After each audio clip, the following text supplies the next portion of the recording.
सुप्रभात बच्चों, आज मैं आप सबको रस की भेदों की परिभाषा तथा उदाहरण पढ़ाने जा रही हूँ। जैसा कि आप सब जानते हैं, पिछली कक्षा में मैंने आपको रस की परिभाषा और उसके अवयवों के बारे में बताया था। तो आइए शुरू करते हैं। ठीक है,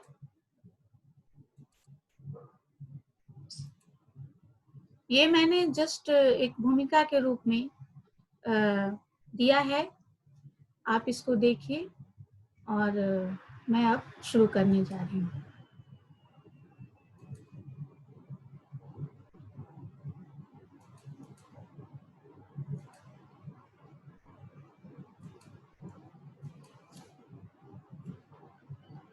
तो आइए शुरू करते हैं। रस के कितने भेद हैं, उन भेदों के नाम क्या है, उनके स्थायी भाव क्या हैं और संचारी भाव क्या हैं। ठीक है, ये हम देखें। तो रस के भेद, सबसे पहले रस के भेद।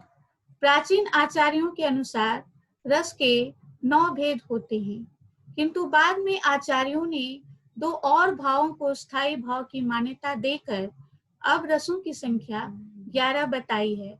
तो देखिए वो रस कौन कौन से है।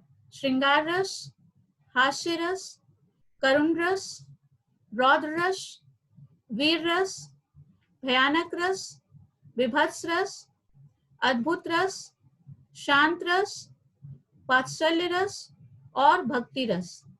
ये रसों की संख्या है, मैंने डाला जरूर है, लेकिन जरूरी नहीं है कि हम लोग इसी अनुसार रसों के नाम याद रखें। श्रृंगार रस तो प्रथम रस है ही, लेकिन बाकी के रसों की संख्या इधर उधर हो सकती है। ये तो मैंने सुविधा के लिए कि रसों की संख्या 11 है, 11 आपको पढ़ने हैं और उनके क्या क्या नाम है, उसके लिए मैंने इसको डाल रखा है। नहीं तो इस जरूरी नहीं है कि श्रृंगार रस के बाद हास्य रस ही आए या करुण रस ही आए। आप किसी भी रस को ले सकते हैं, बस उनकी संख्या 11 होती है और उनके नाम कौन कौन से होते हैं ये आपको याद रखना है। ठीक है, तो आइए अब चलते हैं इसके स्थायी भाव तथा संचारी भाव की ओर। स्थायी भाव कौन कौन से, किस रस के कौन से स्थायी भाव होते हैं और उसके साथ संचारी भाव कौन कौन से होते हैं। तो रस और स्थायी भाव के विषय में तो आपने पहले भी सुन रखा है। अभी थोड़ा संचारी भाव के बारे में भी समझिए कि संचारी भाव उसे कहते हैं जो स्थायी रस को जागृत करने में सहायक होता है। मतलब उनके साथ साथ ये भाव भी मन में, मस्तिष्क में, हृदय में, हमारे आचरण में कहीं ना कहीं चलते हैं। ये भाव भी हमारे साथ होते हैं, लेकिन ये स्थायी नहीं होते, ये पानी के बुलबुले के समान आते जाते रहते हैं। तो श्रृंगार रस का स्थायी भाव हुआ रति और संचारी भाव स्मृति, हर्ष, शोक आदि। हास्य रस का स्थायी भाव हास, संचारी भाव हर्ष, चपलता, लज्जा। करुण रस का स्थायी भाव शोक और संचारी भाव ग्लानि, शंका, चिंता। रौद्र रस का स्थायी भाव क्रोध और संचारी भाव उग्रता, क्रोध। वीर रस का स्थायी भाव उत्साह, आवेग, गर्व आदि जो हैं वो हुए आपके संचारी भाव। भयानक रस का स्थायी भाव भय और ग्लानि, शंका, चिंता, ये सब जो है ये आपके संचारी भाव हो गए। विभत्स रस के स्थायी भाव जुगुप्सा और दीनता, निर्वेद, ये सब जो हुए वो संचारी भाव। अद्भुत रस का विस्मय हो गया आपका स्थायी भाव और हर्ष, स्मृति इत्यादि संचारी भाव। शांत रस का निर्वेद, निर्वेद का अर्थ होता है वैराग्य, ये इसका स्थायी भाव हुआ। हर्ष, प्रसन्नता, विस्मय आदि जो हुए वो संचारी भाव हुए। वात्सल्य रस का स्थायी भाव वत्सल होता है और वत्सलता, हर्ष इत्यादि संचारी भाव होते हैं। भक्ति रस का स्थायी भाव अनुराग होता है, अनुराग का अर्थ भी प्रेम ही है, रति ही है, लेकिन ये ईश्वर के प्रति जो हम भक्ति समर्पित करते हैं उसको कहते हैं। तो ये हुआ आपका स्थायी भाव और संचारी भाव। अब आते हैं रसों की परिभाषा की ओर। रसों की क्या परिभाषा होती है, साथ ही उसके क्या उदाहरण हैं, यह भी हमें मैंने दिखाने की कोशिश की है और उसका स्पष्टीकरण किस प्रकार किया जाएगा यह भी मैंने बताने की कोशिश की है। तो आप देखिए, सबसे पहले श्रृंगार रस। जब नायक नायिका के मन में एक दूसरे के प्रति प्रेम या लगाव उत्पन्न होकर विभाव, अनुभाव आदि संचारी भाव के योग से स्थायी भाव रति जागृत हो तो श्रृंगार रस कहलाता है। इसे रसराज भी कहते हैं। श्रृंगार रस के दो भेद होते हैं, संयोग श्रृंगार और वियोग श्रृंगार। संयोग श्रृंगार में क्या होता है? संयोग श्रृंगार में नायक और नायिका का मिलन होता है, तथा वियोग श्रृंगार में क्या होता है? वियोग श्रृंगार में नायक और नायिका के विछोह अर्थात बिछड़ने का वर्णन होता है। तो सबसे पहले अब देखें हम संयोग श्रृंगार का उदाहरण। संयोग श्रृंगार का उदाहरण क्या है? एक पल मेरे प्रिया के दृक पलक थे, उठे ऊपर सहज नीचे गिरे, चपलता ने इस विकंपित पुलक से दृढ़ किया, मानो प्रणय संबंध था। मतलब कि जब नायक और नायिका का मिलन होता है तो ऐसे आचरण होना सहज और स्वाभाविक है। नायिका की पलकें झुक जाना, नायक का पुलकित होना, रोमांचित होना, यह सब स्वाभाविक प्रतिक्रिया है, शारीरिक मतलब कायिक प्रतिक्रिया के अंतर्गत, वाचिक प्रतिक्रिया के अंतर्गत, या मानसिक भी हम कह सकते हैं। ठीक है, तो जैसे ही नायक और नायिका का मिलन हुआ, प्रिया के दृग यानी नयन उसके एक पल के लिए उठे और सहसा नीचे गिर गए, और इसके उपरांत नायक के मन में पुलक के भाव उत्पन्न हुए, यानी वह पुलकित हुआ, रोमांचित हुआ, कंपित भी हुआ। इस तरह ये भाव यह सिद्ध करते हैं मानो दोनों में प्रणय संबंध था। इसका स्पष्टीकरण किस प्रकार लिखा जा सकता है? वो इस प्रकार लिखा जा सकता है कि स्थायी भाव क्या है? रति। कोई भी रस आप लिखेंगे, जब आपको रस का ज्ञान हो गया, दी गई पंक्तियों में रस कौन सा है, तो उसी के अनुसार उसका स्थायी भाव होगा। अगर ये श्रृंगार रस का है तो श्रृंगार रस का स्थायी भाव रति ही होता है, चाहे उदाहरण संयोग श्रृंगार का हो या फिर वियोग श्रृंगार का हो। तो यहाँ संयोग श्रृंगार में हम इसका स्पष्टीकरण इस प्रकार लिखेंगे, स्थायी भाव रति, आश्रय जिसके हृदय में ये भाव उत्पन्न हुआ तो वो नायक हो गया, आलम्बन जिसके कारण भाव उत्पन्न हुआ तो वो कवि की नायिका हो गई। ठीक है, और उद्दीपन नायिका का पलके गिराना जैसे आचरण जो हुए, अनुभाव जिसके अंतर्गत नायक का कंपित होना, पुलकित होना, और लज्जा और उत्सुकता इत्यादि भाव दोनों में जागृत हुए संचारी भाव के रूप में। तो अब देखिए वियोग श्रृंगार का उदाहरण। वियोग श्रृंगार की ये जो पंक्तियां मैंने ली हैं, ये महादेवी वर्मा की लिखी हुई पंक्तियां हैं। महादेवी वर्मा का प्रियतम सांसारिक व्यक्ति नहीं है। महादेवी वर्मा का प्रियतम वह अज्ञात परमेश्वर है जो सृष्टि के कण कण में विराजमान है। ठीक है, और उसी प्रियतम के चरणों में महादेवी वर्मा ने अपने अनुराग को समर्पित किया है, अपने प्रेम को समर्पित किया है। तो उसी के अंतर्गत जैसे जैसे जीवन बीतने लगता है, उन्होंने अन्यत्र एक स्थान पर कहा है कि मधुर मधुर मेरे दीपक जल, प्रियतम का पथ आलोकित कर। इसका अर्थ हुआ कि उस अज्ञात परमेश्वर रूपी प्रियतम के राहों में कवित्री की आत्मा रूपी दीप जो है वह हमेशा जलती रहे, उसकी लौ प्रज्वलित रहे और परमेश्वर रूपी प्रियतम के राह को आलोकित करती रहे। अर्थात संपूर्ण समर्पण के भाव से महादेवी वर्मा ने ईश्वर को ही अपना प्रियतम मान लिया है। लेकिन जैसे जैसे जीवन का क्षण बीतता चला जाता है, ईश्वर से मिलन नहीं हो पाती, जिसके कारण यह स्वाभाविक है कि जब मिलन की संभावना नहीं बनती तो हृदय में वियोग का भाव उत्पन्न होता है। तो महादेवी वर्मा के मन में भी वो भाव उत्पन्न होते हैं, और जिसका वर्णन यहाँ पर इन पंक्तियों में उन्होंने किया है। यह जरूरी नहीं है कि जो कविता में लिखा गया है वो उनका व्यक्तिगत जीवन हो, बस उन्होंने प्रेम के पक्ष को वियोग श्रृंगार के रूप में रखा है। तो आप इसको इस तरह से समझिए, उन्होंने वियोग में जी रहे ईश्वर के प्रति समर्पण के भाव से उस व्यक्ति के मन स्थिति का वर्णन किया है, जो यह सोचता है कि उसका जीवन विरह का जलजात अर्थात सरोवर बनकर रह गया। उसके जीवन में अब कुछ भी बचा नहीं, उसका जन्म भी वेदना में ही हुआ और उसे रहने का जो स्थान मिला वह भी करुणामयी ही रहा। ठीक है, और उसके दिन और रात अश्रु चूमते हुए ही बीतते हैं। तो इस तरह संपूर्ण जीवन विरह का जलजात अर्थात सरोवर बनकर रह गया है। यहाँ गहन पीड़ा का अनुभव हो रहा है, इसलिए यह वियोग श्रृंगार का उदाहरण है। इसका स्पष्टीकरण किस प्रकार लिखेंगे? स्थायी भाव के रूप में रति, और आश्रय नायिका के हृदय में ये भाव उत्पन्न हो रहे हैं तो नायिका हो गई। विषय इसका कारण कौन है? अज्ञात परमेश्वर रूपी प्रियतम है। और उद्दीपन बाहरी वातावरण क्या है कि दोनों के बीच दूरी है। अनुभाव, इसके उपरांत जो भाव उत्पन्न होते हैं वो है वेदना, पीड़ा का अनुभव होता है। संचारी भाव, संचारी भाव किसे कहते हैं? संचारी भाव कहते हैं जो हम उसके अंतर्गत जो अलग अलग भाव आते जाते रहते हैं। तो ये हो गया आपका वियोग श्रृंगार का उदाहरण।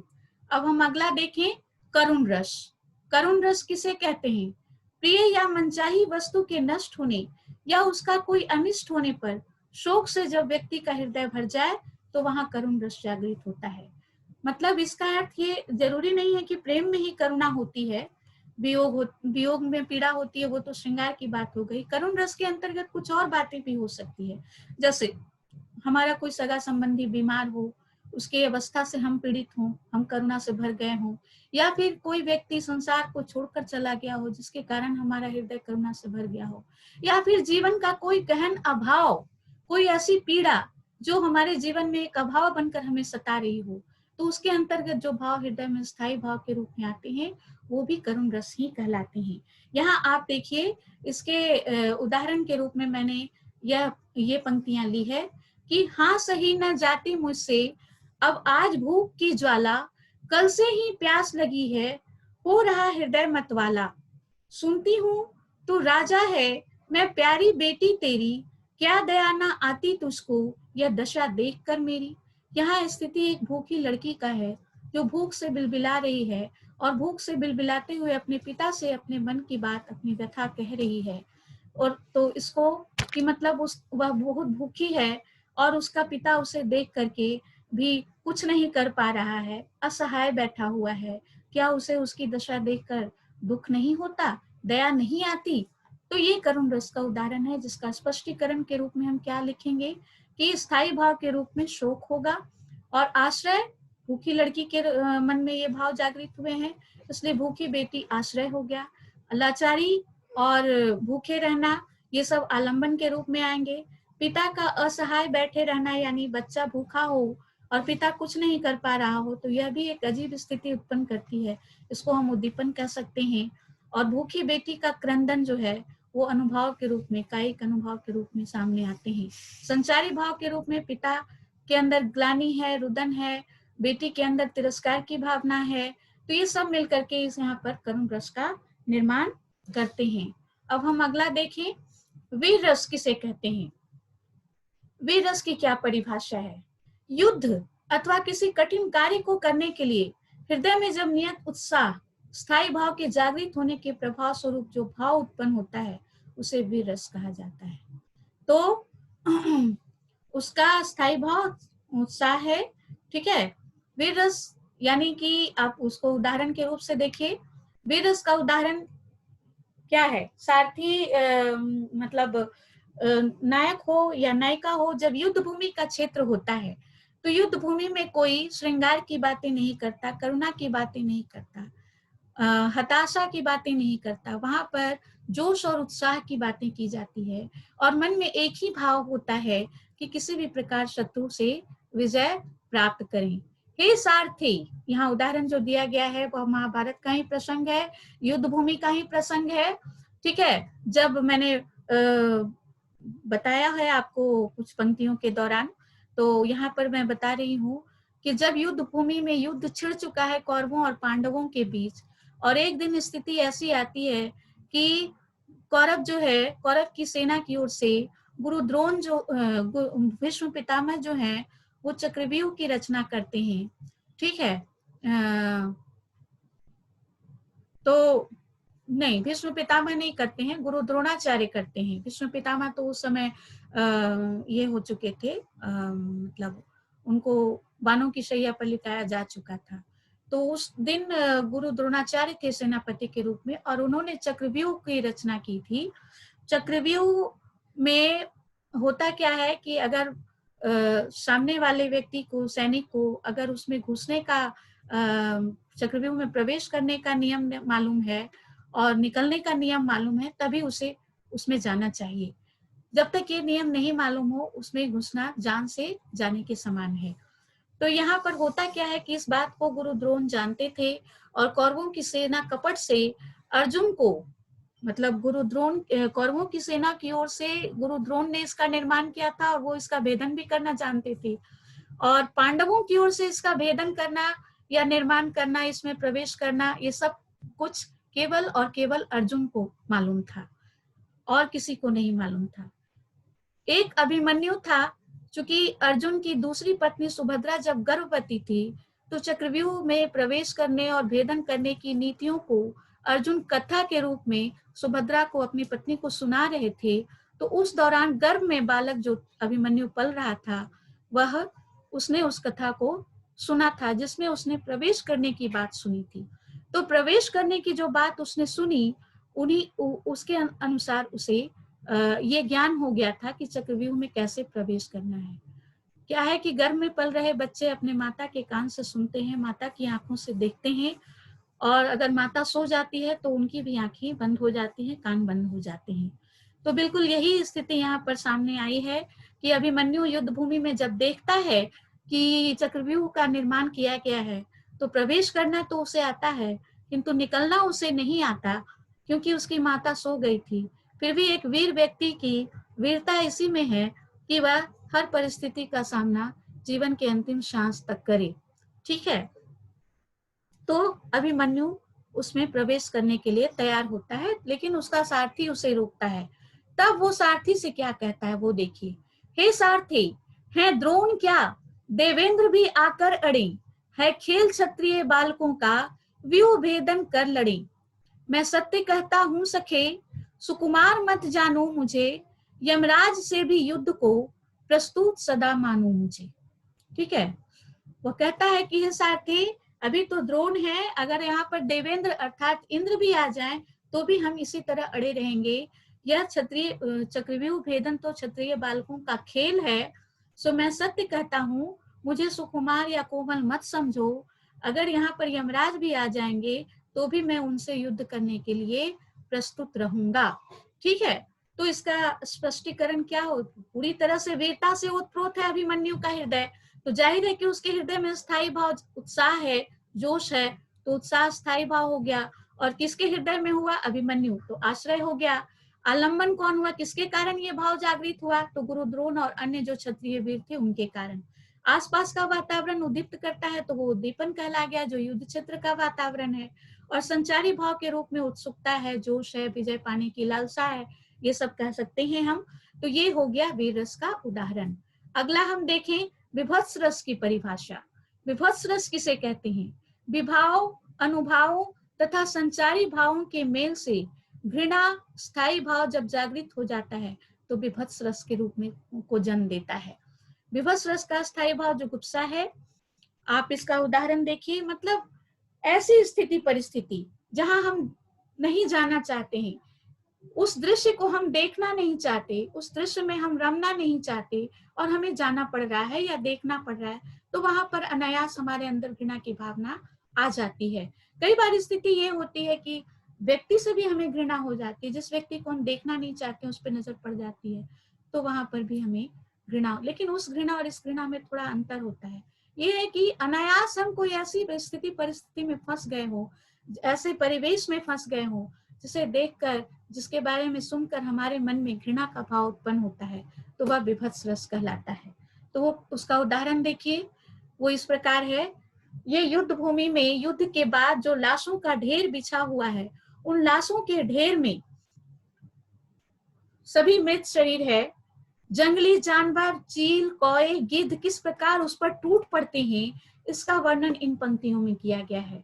कि सिर पर बैठो काग, जो शव है, जो युद्ध भूमि में पड़ा हुआ शव है, उसमें किसी शव पर काग बैठा हुआ है उसके सिर पर, और उसके आंख दो खात निकारत, उसकी आंखों को खोद करके निकाल रहा है और खा रहा है। ठीक है, खींचत जीभ ही स्यार अति ही आनंद उर्धारत। और दूसरी तरफ हम देखें तो किसी कहीं पर श्यार जो है वह किसी शव का जीभ खींच रहा है और उसको खींच के खाने में आनंद, अपने हृदय में आनंद का अनुभव कर रहा है। गीध जांघी को खोदी खोदी के मांस उपारत। और कई बार स्थिति ये कहीं ये भी देखने को मिल रहा है कि जंगली पक्षी जो गिद्ध है वह शव के जंघा को खोद खोद के वहां पर के मांस को निकाल रहा है। स्वान अंगुरीन काट काट के खात विदारत। और कुत्ता, स्वान का अर्थ होता है कुत्ता, वो शव के अंगुलियों को काट काट के खा रहा है, उसको छील रहा है, विदार रहा है, मतलब बहुत बुरी तरीके से शवों पे जंगली जानवर और पक्षी टूट पड़े हैं। कोई भी व्यक्ति इस दृश्य को देखेगा तो उसके हृदय में जुगुप्सा अर्थात घृणा की भावना आ जाएगी। तो यहाँ वही भाव जागृत हुआ है। तो स्थायी भाव क्या हो गया? जुगुप्सा। आलंबन क्या हो गया? मृत शरीर। और आश्रय क्या हो गया? देखने वाला। उद्दीपन क्या हो गया? गिद्ध, सियार, चील आदि जो मांस नोच नोच करके खा रहे हैं। मन में जो भाव उत्पन्न होते हैं, घृणा ही घृणा। अनुभव के अंतर्गत भी हम कोई कार्य करते हैं तो घृणा ही के रूप में करते हैं। तो और संचारी भाव दीनता और निर्वेद हो गए। तो इस तरह विभत्स रस पूरा हुआ। अगला है शांत रस की परिभाषा। शांत रस किसे कहते हैं? जब किसी काव्य पंक्ति में सांसारिक वस्तुओं से विरक्ति तथा सात्विकता का वर्णन हो तो वहां शांत रस होता है। यह रस अक्सर मुनियों में देखने को मिलता है, ऋषि मुनियों में। ऋषि मुनि सांसारिक बंधन से मुक्त हो जाते हैं, संसार की किसी चीज के प्रति उनकी लालसा नहीं रह जाती है, वो किसी भी वस्तु को के भोग में विश्वास नहीं करते हैं और सिर्फ ईश्वर के चरणों में स्वयं को समर्पित करके ईश्वर की भक्ति भजन और निर्विकार रूप से अपना जीवन व्यतीत करते हैं। मतलब कहीं कोई रोग, मोह, लोभ, दोष किसी प्रकार का उन्हें सता नहीं रहा होता है। तो जब ऐसी स्थिति किसी प्राणी में आती है, ऐसी भावना जब आ जाती है, संसार से विरक्ति हो जाती है, बिल्कुल उसका आत्मिक भाव जो है वो सात्विक हो जाता है, तो उस व्यक्ति के हृदय में शांत रस की निष्पत्ति होती है। शांत रस का ऐसे ही उदाहरण मैंने लिया है, ये देखिए। मन मस्त हुआ फिर क्यों डोले, हीरा पायो गांठ गठियायो, बार बार वाको क्यों खोले। अब मन मस्त किस रूप में हुआ? प्राणी जो है सांसारिक बंधनों से मुक्त हो चुका है, उसे संसार की किसी चीज की अभिलाषा, इच्छा नहीं रही है, संसार के में किसी प्रकार का मोह नहीं रहा है। अब उसने क्या पा लिया है? अब उसने हीरा पा लिया है। तो हीरा यहाँ किसको कहा गया है? ईश्वर भक्ति को कहा गया है, भगवत भक्ति को कहा गया है। जिसने ईश्वर को पा लिया अर्थात हीरा को पा लिया, उसने उसको गांठ गठिया लिया, यानी उसको संभाल करके रख लिया। ईश्वर के चरणों में जाने के बाद, ईश्वर को पाने के बाद फिर और कोई लालसा व्यक्ति के हृदय में नहीं होती है। जिसने ईश्वर को पा लिया, जिसने ईश्वर को महसूस कर लिया, वह अपने आप को संपूर्ण समर्पित कर देता है ईश्वर में। और यही ईश्वर हीरा के समान है। तो जिसे ऐसा हीरा मिल जाए उसे वे अपने गांठ में बांध के रख लेगा और फिर अन्यत्र भटकना छोड़ देगा। बार बार वाको क्यों खोले, और नहीं उसे बार बार खोल कर देखेगा, क्योंकि यह ऐसी भक्ति है, ऐसी शक्ति है कि इसमें असीम आनंद की अनुभूति होती है। अन्यत्र कहीं भटकने की इच्छा या आकांक्षा समाप्त हो जाती है। तो ये होता है शांत रस, जो अक्सर ऋषि मुनियों में या सांसारिक व्यक्ति में भी उन व्यक्तियों में देखने को मिलता है जो संसार से अपना किनारा कर चुके हैं, जिनमें वैराग्य का भाव उत्पन्न हो चुका है। संसार की किसी भी प्रकार की मोह माया इच्छा अभिलाषा उन्हें आकर्षित नहीं करती, उनके अंदर शांत रस की निष्पत्ति होती है। तो इस तरह से ये पूरा हुआ आपका स्पष्टीकरण। इसका इस प्रकार लिखेंगे: स्थायी भाव वैराग्य, आलंबन ईश्वर, आश्रय कवि, उद्दीपन ईश्वर भक्ति, सुलभ वातावरण, अनुभव ईश्वर की भक्ति में लीन होना, धन्यवाद करना, गाना इत्यादि। ठीक है। सांसारी भाव प्रसन्नता, विस्मय इत्यादि। ठीक है। तो इस तरह से ये पूरा हुआ। अब आप आगे देखिए हास्य रस की परिभाषा। हास्य रस किसे कहते हैं? जब किसी काव्य पंक्ति या किसी दृश्य में किसी पदार्थ या व्यक्ति की असाधारण आकृति, विचित्र वेशभूषा, अनोखी बातें तथा चेष्टाओं आदि से हृदय में जब विनोद या हास्य का अनुभव होता है, तब हास्य रस की निष्पत्ति होती है। ठीक है। अब आप मने होता है कभी हम कोई दृश्य देख रहे हो तो उस दृश्य को देखकर हंसी आ जाती है। कभी ऐसा लगता है कि कोई कुछ बोल दिया तो उसको देखकर सुन करके हंसी आती है। मतलब ऐसी स्थिति कई बार हमारे अंदर उत्पन्न होती है कि जब हम अपनी हंसी रोक नहीं पाते हैं, वैसी कोई घटना घट जाती है या वैसा कोई दृश्य सामने उपस्थित हो जाता है कि हम अपने आप को रोक नहीं पाते हैं। तो इसको हम हास्य रस कहते हैं। अब इसका उदाहरण देखिए। हास्य रस का उदाहरण ये है, लाला की लाली यूं बोली, सारा खाना ये चढ़ जाएंगे, जो बच्चे भूखे बैठे हैं क्या पंडित जी को खाएंगे। मतलब कहीं भोज का आयोजन हुआ है और अक्सर हिंदुओं में ये प्रथा है, मतलब नियम माना जाता है कि अगर ब्राह्मण भोजन कर रहे हैं तो बाकी लोगों को भोजन करने नहीं दिया जाता, पहले ब्राह्मण भोजन कर लेंगे फिर बाकी लोग खाएंगे। तो लाला जी की पत्नी लालाइन जो है वो पंडितों को खाते हुए, टूट के खाते हुए जब देखती है तो वो कहती है कि ये बच्चे जो बैठे हुए हैं ये क्या खाएंगे, जब सारा खाना ये पंडित ही खा जाएंगे तो क्या ये जो भूखे बच्चे हैं वो फिर पंडित जी को खाएंगे। मतलब एक व्यंग करती है, और इस व्यंग में हंसी भी है, तिरस्कार भी है, संचारी भाव के रूप में। ठीक है, तो कोई भी व्यक्ति अगर इस पंक्ति को सुनेगा तो अनायास उसे हंसी आ जाएगी। ठीक है, तो ऐसे उदाहरण हास्य रस के रूप में रखे जा सकते हैं।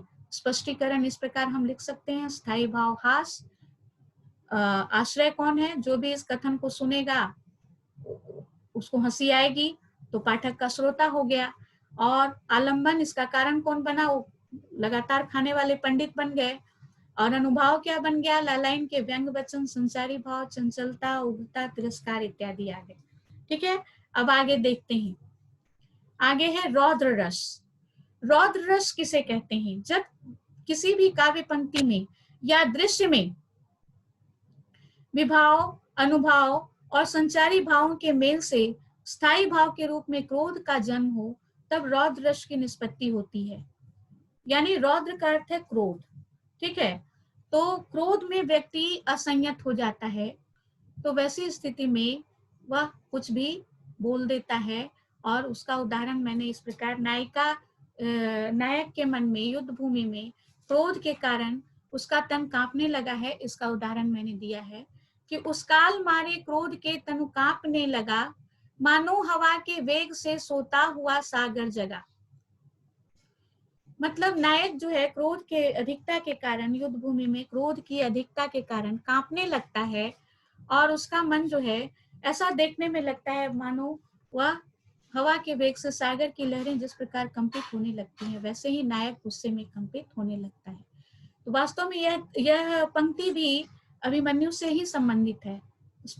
स्थिति ये बनती है कि अभिमन्यु जब चक्रव्यूह भेदन करके अंदर घुस गया तो 7 महारथियों ने अकेले उस पर प्रहार किया था।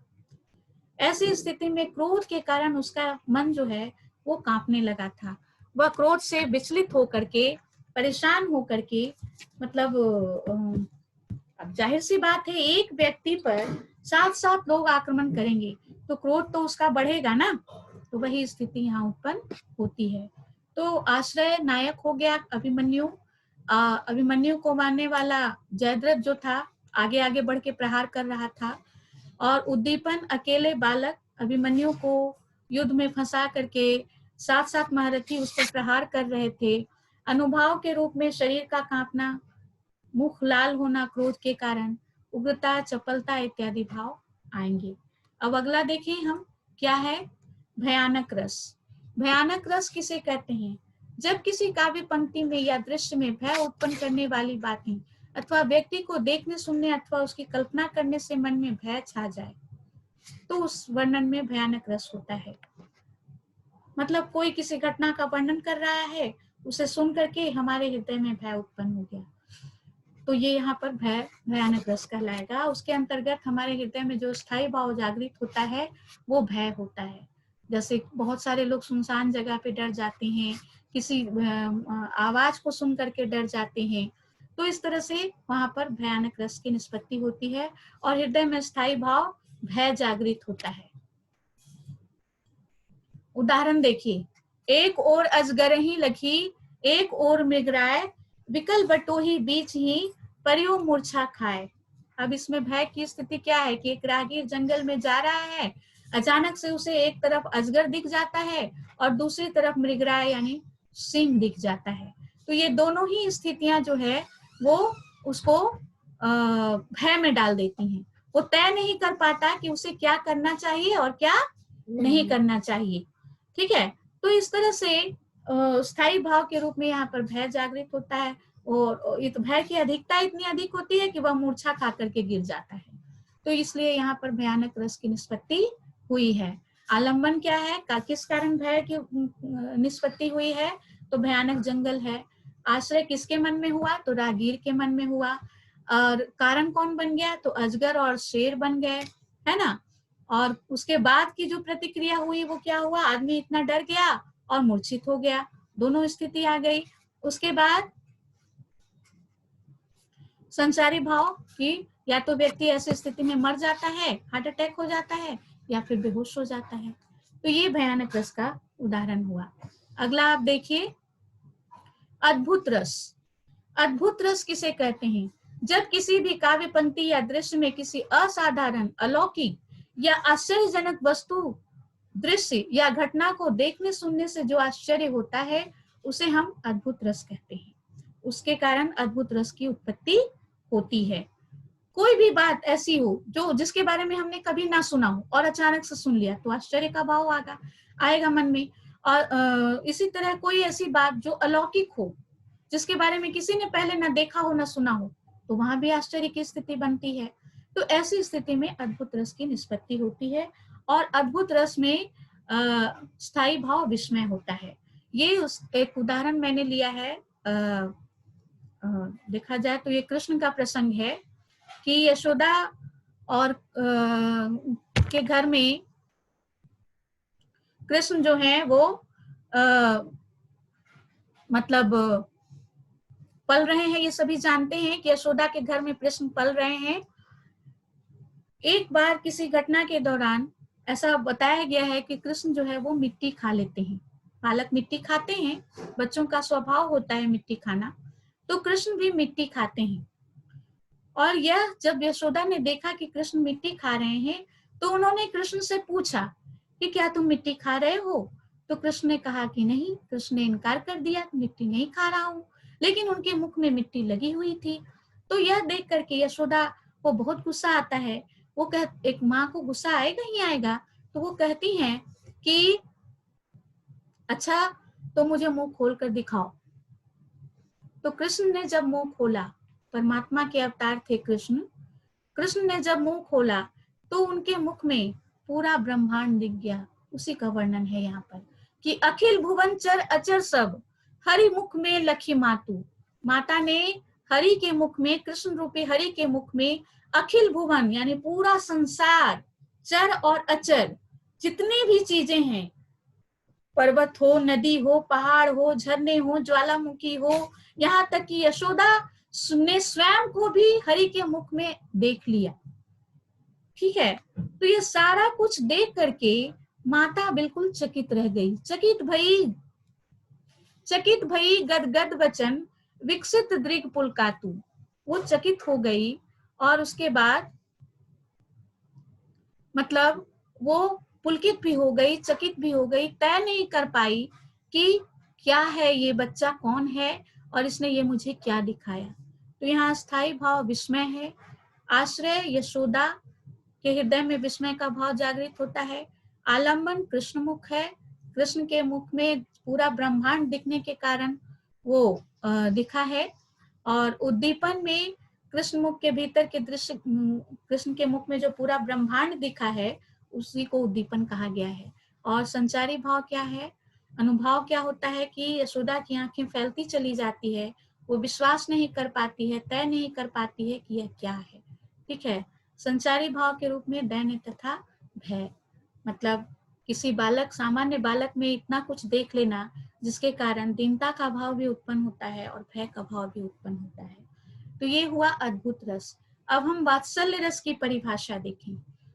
वात्सल्य रस किसे कहते हैं, जब किसी भी काव्य पंक्ति में छोटे छोटे बालक बालिकाओं के प्रति माता पिता अथवा सगे संबंधियों का प्रेम एवं ममता का भाव प्रकट होता है, तो वहां वात्सल्य होता है, वात्सल्य रस होता है।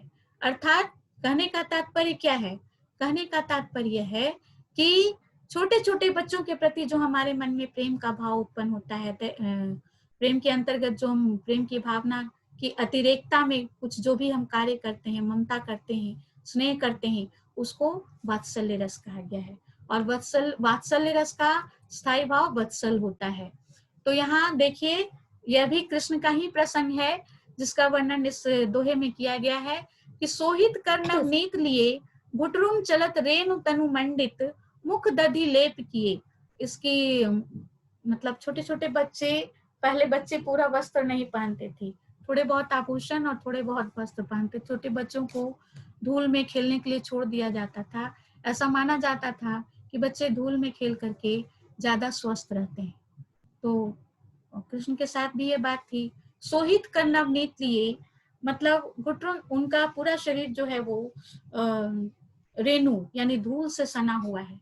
घुटरुन चलत रेणु तन मंडित, घुटनों के बल चल करके वो धूल से सने हुए हैं और यह धूल से सना उनका शरीर बहुत ही सुंदर लग रहा है। किसकी नजरों में? यशोदा की नजरों में।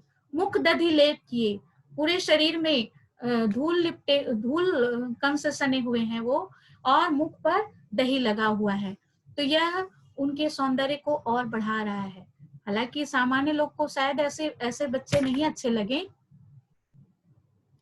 लेकिन कृष्ण को, यशोदा को वे बहुत सुंदर लगते हैं। और जो भी कृष्ण से स्नेह रखते हैं, प्रेम करते हैं, छोटे बालकों के प्रति जिनके भी मन में प्रेम है, उन्हें कृष्ण इस रूप में भी बहुत ही सुंदर, बहुत ही आकर्षक, बहुत ही प्यारे लग रहे हैं। तो इसका स्पष्टीकरण क्या होगा? स्थायी भाव वत्सल हो गया, आश्रय माता पिता हो गए, आलंबन बालक कृष्ण हो गया, क्योंकि माता पिता के हृदय में ऐसे भाव उत्पन्न हुए हैं, और आलंबन कृष्ण के कारण ऐसे भाव उत्पन्न हुए हैं। और कृष्ण का घुटनों तक धूल से भरा शरीर है, मुंह पर दही का लेप है, ये सब कारण बन जाते हैं उस वात्सल्य रस को बढ़ाने में, वत्सलता को बढ़ाने में। इसके उपरांत क्या होता है कि जो भी ऐसे बच्चे को देखेगा वो हंसेगा, खुश होगा, प्रसन्न होगा। तो ये अनुभाव के रूप में आएंगे। और संचारी भाव के रूप में विस्मित होना यानी मुग्ध होना, कई लोग ऐसी छवि देखकर मुग्ध हो जाते हैं, तो उसको हम संचारी भाव भी कह सकते हैं। ठीक है, अगला है और अंतिम है भक्ति रस। भक्ति रस की परिभाषा: जब किसी काव्य पंक्ति में ईश्वर के प्रति भावना स्थायी रूप से मानव संस्कार में प्रतिष्ठित हो जाए तो वहां भक्ति रस की निष्पत्ति होती है। भक्ति रस किसे मतलब मैंने अभी शांत रस के अंतर्गत बताया था आपको। तो भक्ति रस में भी वही होता है कि प्राणी सांसारिकता से बिल्कुल कट जाता है, स्थायी रूप में मनुष्य के अंदर संस्कार के रूप में भक्ति प्रतिष्ठित हो जाती है। जैसे मीरा को आप ले लीजिए, कबीर को आप ले लीजिए, है ना, तुलसीदास को ले लीजिए, सूरदास को ले लीजिए। ये सब ऐसे व्यक्तित्व के मालिक थे जिनके अंदर जिन्होंने अपने आप को पूर्ण रूपेण भक्ति में ईश्वर के, अपने इष्ट के चरणों में स्वयं को समर्पित कर दिया था। तो ऐसे भक्तों की ऐसी भक्ति, ऐसा अनुराग जो होता है वो भक्ति रस के अंतर्गत आता है, जिसमें प्राणी को सांसारिकता से कोई मतलब नहीं है। उसे सिर्फ और सिर्फ ईश्वर के चरणों में स्वयं को समर्पित करना ही अच्छा लगता है, और वही उसके संस्कार में शामिल हो जाता है, अर्थात उसकी दिनचर्या में शामिल हो जाता है। जैसा कि देखिए इन पंक्तियों में मीरा क्या कहती है कि मेरे तो गिरधर गोपाल दूसरो न कोई, जाके सिर मोर मुकुट मेरो पति सोई, तात मात भ्रात बंधु आप नो न कोई, छाड़ी दई कुल की कानी कहा करी है कोई। मतलब मीरा के लिए संसार में कोई नहीं है, उनके लिए सिर्फ गिरधर ही सब कुछ है, गोपाल ही सब कुछ है, और कोई दूसरा नहीं है। यहाँ तक कि वो गिरधर को अपना पति भी मान चुकी है। जाके सिर मोर मुकुट मेरो पति सोई, जिसके सिर पे मोर का पंख है वही मेरा पति है। तात मात भ्रात बंधु, नहीं माता पिता भाई बंधु मेरा अपना इस संसार में कोई नहीं है।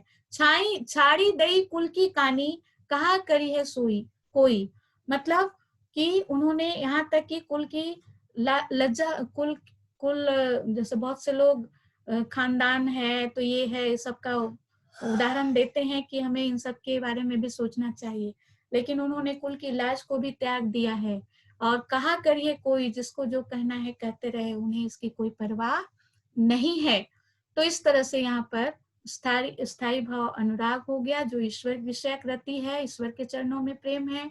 आलंबन किसके कारण यह प्रेम उत्पन्न हुआ? कृष्ण के कारण उत्पन्न हुआ।